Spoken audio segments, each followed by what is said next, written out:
Here we are again, in the company of small business owners. We must agree that for most of us, it is a wise business move to learn the skills that we need ourselves. If not through one of those certificate courses, YouTube provides ample crash courses and DIY videos. This is one such video, where we will be going through the various steps and useful tricks while creating a good website for our businesses. I am sharing here a video created and presented by experienced GoDaddy Guides and hosted by The Journey. Enjoy! What's up, everyone? Today we're covering WordPress design tips for beginners here on The Journey. I am brand spanking new to WordPress. Okay. Where do I start? I'm so overwhelmed. It is super overwhelming, and I think a lot of people do when they start to build their very first site is they just go gung-ho and just start trying everything. And they go in without a plan. So my first tip for you is to really have a plan for your website, right? So when someone comes to visit your website, what are some things that you want them to do? For me, the most important thing is they need to find all of our fresh new content on the homepage. So we have a lot of content coming out daily, whether it's interviews or news articles. So I want them to be able to find that and easily find the thing that's most relevant to them. Right, so just kind of go down the rabbit hole of all your content, get the freshest first, Yep. and then possibly find, oh cool, here's a related article, and then Yep. here's another Yep. article. So that's super important. You have a plan for your visitors. So same thing with you. When you want someone to visit your site, is it just to get information about you? Is it to call you? Is it to contact you? Is it to buy your product? Whatever it is, you want to have an idea of what that is going forward. So that way, when you develop your website, like that is priority number one with whether you're designing the site or you have someone designing it for you.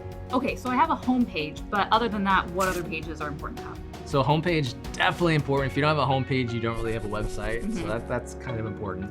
But other than that, you want an About Us page. You want to talk about yourself and really talk about how you help the visitor, the consumer, the customer, right? The About Us usually in typical fashion, like here's the company's history. Yeah. But a lot of people may not care about that. With your About page, have it really about how you help them, a little bit of your history, but more important, how you help them. Have a products and services page to really showcase what you do. Have a contact page because that's super important for people to contact you. And then lastly, testimonials page. People love that social proof. You can pull reviews from like Yelp, Google My Business, Facebook, wherever you've gotten a review, plug it on the website and really show people that you are who you say you are. Yeah. And with those pages, people are either finding you through social or just going to Google and finding you that way. And so these are the pages that they want to do when they're doing their due diligence. They want to know who you are, why you're an expert, what other people say about you, what products and services you offer. So yeah, having those main ones are perfect. All right, so now another thing to really keep in mind with designing your website is you want to keep it simple. Now, what I see a lot of first-time people do is they'll go in, they have like paragraphs and paragraphs of their content. Yeah, they want to have everything there. Literally everything. So they throw everything on their website and it's just a giant block of text that's super hard to read. Yeah. And I know us millennials don't really like to read, we like to skim. So it's really tough to understand where to go. Don't be afraid of that white space, that negative space that basically has nothing. It helps people just see better. It helps our eyes breathe and relax because we're not straining. Yeah. Right? What's some other things to really keep in mind with the website? I think once you start putting ads on your site, if you limit the number of ads, obviously you want to monetize your website, but if it's just bombarding you with ads, it's a really poor user experience. I know that I'll find a recipe on Pinterest, I'll click on it and it's just bombarded with ad, where I just say, forget it. I don't want to make this casserole anymore. I'm done. Yeah. Those clickbait type articles, right? You're on social media, you click on it, then it gives you like a paragraph and go on to page 2 and there's a bunch of ads and it's like 17 pages for what could have been like half a page. Yeah. Going back to the purpose of your website, the reason you have a website is because you're hoping to turn these users into clients or paid customers. Right. So if you have too many conflicting messages, they're just going to go away and you're leaving customers, sending them away because you have too much going on. Absolutely. And I think as a beginner designer or whatever you're doing, I would shy away from using ads in the first place until you're established, right? Like you said, it's about the user experience. And if the first thing they see is just a bunch of ads, they're not gonna trust you and they're not loyal to you yet to understand like, okay, cool, they have ads. I already love their content, love them. Let me help them out. Maybe I'll look at these ads. But if you're not there yet, shy away from them. And now with the website too, you also don't want to have like just super random conflicting colors. It stresses out the eyes. Like a yellow text on white background just doesn't work. You really want to stick to kind of your brand colors. There's a lot of cool little like complementary color wheel calculators out there online. Just do a quick Google search and it'll show you, cool, plug in your primary color and it'll give you some complementary colors that look good, that's not going to be too overwhelming for the end user on your site. Because if you frustrate them and stress out their eyes, they're never coming back. Now, I know with your website, you have a ton of content, so lots of experience there. What are some best practices when it comes to content with designing your website?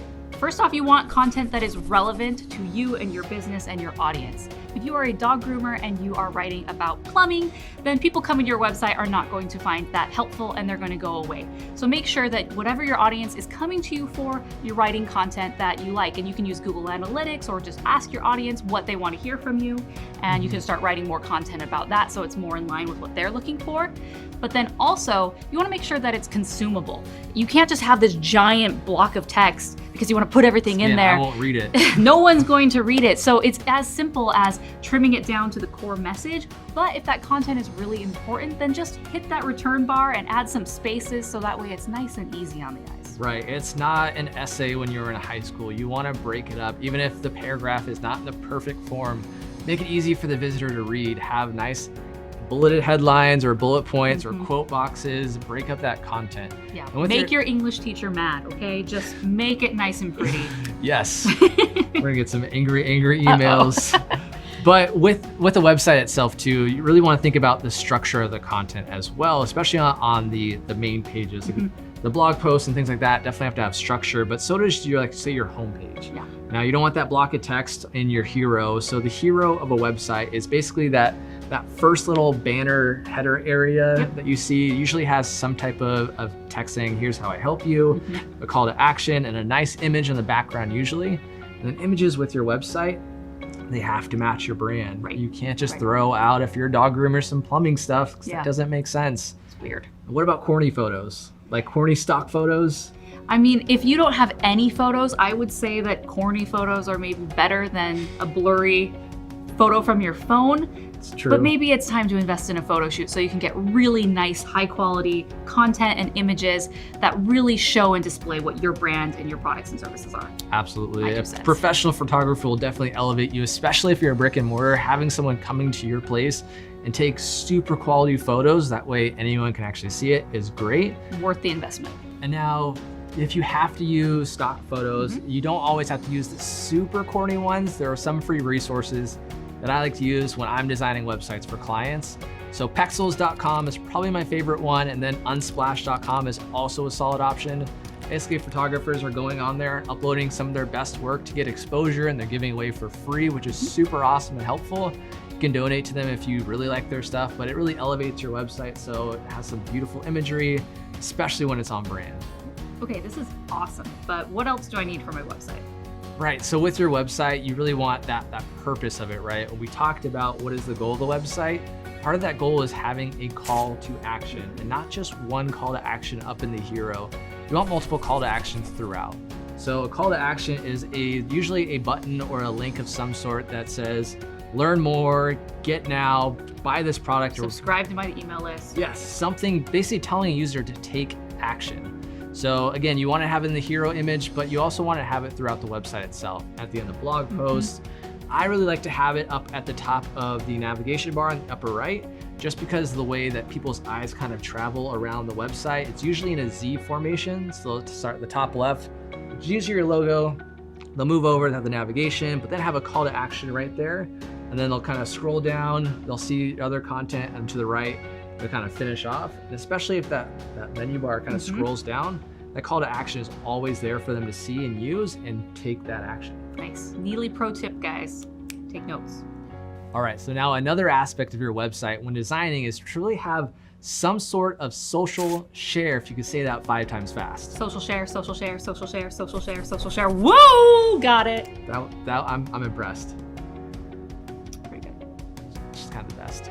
So now with the social share, I know what you're thinking, right? Like, that's not design, but design is every single part of your website. You really need to be designing with purpose. So how is social share, I can only say it one time fast. How has that really changed your website? Well, for our website, we want people to, we do a lot of blog posts, news articles, we want to share our interviews. And so having those buttons at the end of every article is crucial because we will have articles that will go viral. And that's really the goal. If you're writing content that is a blog post or whatnot, you want as many people to see it as possible. So having that option that at the end of the article, they can just click and share it to their favorite social network is key. If you don't have it, you're missing out on potential new viewers and new users who can find you and your business and your content. With social shares, it could be on like the left sidebar of like your blog page. You can have it in the widget area on your right sidebar. You can have it at the bottom of a blog post. Usually people have it in either the header or the footer. The more places you can add it to your website without it being overwhelming, the better. You want to make this as easy as possible for someone to really love your content and want to share it with the world. Now, another aspect that you really want to keep in mind, and a lot of people don't think of this as designing the website, is planning for SEO. SEO is all about the website design and what you put into it. What are some things to keep in mind when really designing for SEO? Yeah, so you have this website, you want it to be found, and there are certain things that you have to do when building and designing your website so that way Google and other search engines can actually find and read your website. Right. So the first one is your source code. There's certain ways that you need to structure your website so that way the crawlers can find it. An example are the image alt tags. Google is not a human. It doesn't really know what your images are about. It's a robot, right? Yep. And so you have to go in and put text to describe, hey, this is a picture of a dog being groomed. So that way Google knows that this picture, this website is relevant for those search terms. So again, this all goes around, you have to structure your website in a way that Google wants, but then also your content, you have to have your keywords in there that's relevant to you and your business. So where you're located, what your products and services are, your business name, make sure all of that is found in the content of your website because that all helps with your SEO. And if you want even more of a deep dive about SEO, click this video right here and we can go into it even more. Now, super important when designing your website is to make sure that it is mobile friendly. Everyone has a mobile phone. Gone are the days, the early 2000s, when literally everyone was on their desktop. Yeah, now not only does everyone have a mobile phone or a tablet that they're using to look at your website, but all the different phones have different dimensions. So all the screens are different sizes and there's just a lot. So having a mobile responsive site solves for that. And most WordPress themes have some sort of responsiveness that'll make it look good no matter what device you're using. Almost all website builders do as well. So you want to make sure that you keep that in mind because over half of searches on search engines are coming through mobile. And if your site is not mobile optimized, you make me zoom. I am never coming to your website or doing business with you ever. And lastly, you want to make sure it works no matter what browser people are on. I know some browsers have some funky different settings, right? So what might look good in Chrome may not look good in Internet Explorer if you're still using Internet Explorer. Edge now. Or if you're using Internet Explorer, upgrade to Edge. Firefox, make sure just test it out. Just download the browsers really quick, go to the website, go to different pages. You want to QA these things to make sure that you're not putting someone else's experience down because they happen to have a favorite browser. So these are all really great tips, but where do I go to find what's new and modern and to see what other people in my industry are doing with their websites? Do you have any tips or ideas? Yeah, I have lots of suggestions here. I know designing a website, especially when it's not your forte or something you do every day, it's hard to really get those design juices flowing. So sometimes it's good to see just inspiration, check out other websites. Now you can go online and just start searching random websites if you want. But I have two recommendations that these sites really just highlight the kind of the best of the best. The first one is awards.com and the second one is behance.com. Now both have all sorts of just graphical design type aspects, but they do have website just examples and basically sites of the day that you can kind of check out and start picking apart like, cool, I really love this feature, I really like how this looks, and mold it into your own site. Kind of take the best of everything and make it your own. All right, Neely, thank you so much. Those were fantastic tips on how to get started with WordPress. I think if you follow those, you're going to have a killer website. Yeah, absolutely. And you helped out a lot, which helped me so much come up with as much content. But let us know your favorite tip in the comments below. While you're there, smash that like button and subscribe to this channel so you get all these episodes first. This is The Journey. We'll see you next time.